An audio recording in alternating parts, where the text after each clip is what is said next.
మహబూబాబాద్ జిల్లా డోర్నకల్ మండలం కాస్నాతాండ గ్రామ శివార్లో సమ్మక్క సారలమ్మ మినీ జాతరకు రాష్ట్ర ఫైనాన్స్ కమిషన్ సభ్యులు మాలోత్ నెహ్రూ నాయక్ హాజరయ్యారు. నెహ్రూ నాయక్ కు ఆలయ కమిటీ సభ్యులు ఘన స్వాగతం పలికారు. అనంతరం వనదేవతలకు ప్రత్యేక పూజలు నిర్వహించి మొక్కులు చెల్లించుకున్నారు. బీఆర్ఎస్ ప్రభుత్వం అధికారంలో ఉన్నప్పుడు నేను వనదేవతలకు కాంగ్రెస్ పార్టీ అధికారంలోకి వచ్చి రేవంత్ రెడ్డి ముఖ్యమంత్రి కావాలని కోరిన మొక్కులను తీరడంతో వనదేవతలు దర్శించుకుని మొక్కులు చెల్లించుకున్నానని తెలిపారు.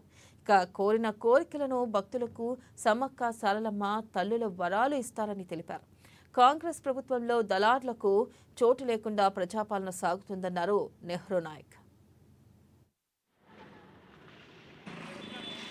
మినీ జాతర మరి ప్రారంభోత్సవం అవుతా ఉంది కాబట్టి భక్తులు కూడా ప్రతి సంవత్సరం కూడా భక్తులు మరి ఇక్కడ అమ్మవారికి మరి పెరుగుతా ఉన్నారు. ఎందుకంటే అమ్మవారు ఏ కోరికలైతే భక్తులు కోరుకుంటారో వారికి ఆ వరాలు కూడా మరి సమ్మక్క సారలమ్మ మరి వాళ్ళకు ఆ వరాలు కూడా ఇస్తా ఉన్నారు. కాబట్టి ప్రతి సంవత్సరం కూడా వేల మంది భక్తులు మరి ఇక్కడ అమ్మవారిని దర్శించుకోవడం జరుగుతా ఉన్నది. మేడారం జాతరలో ఏ విధంగా అయితే ఉన్నదో ఆ విధంగా ఇక్కడ కూడా ప్రజలు భక్తులు కూడా అమ్మవారిని దర్శించడం జరుగుతా ఉంది. అమ్మవారు అదే విధంగా కూడా మరి భక్తులకు ఆదరించడం కూడా జరుగుతా ఉన్నది.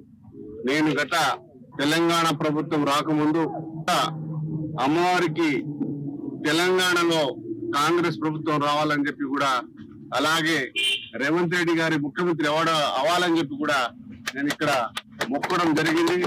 మరి ఆ విధంగా కూడా ఇక్కడ మరి తెలంగాణ రాష్ట్రంలో కాంగ్రెస్ ప్రభుత్వం రావడం జరిగింది. అలానే నేను మొక్కున్నటువంటి మరి ఆ విధంగా రేవంత్ రెడ్డి గారు కూడా ముఖ్యమంత్రి అవ్వడం జరిగింది. ఇది చాలా సంతోషకరమైన విషయం అని చెప్పి కూడా నేను అమ్మవారికి కూడా ఇప్పుడు కూడా అదే మొక్కుతా ఉన్నా. ఈ 5 సంవత్సరాలు మరి కాంగ్రెస్ ప్రభుత్వం పరిపాలన చేస్తా ఉన్నది. ఈ కాంగ్రెస్ ప్రభుత్వంలో ప్రజలు అందరూ సంతోషంగా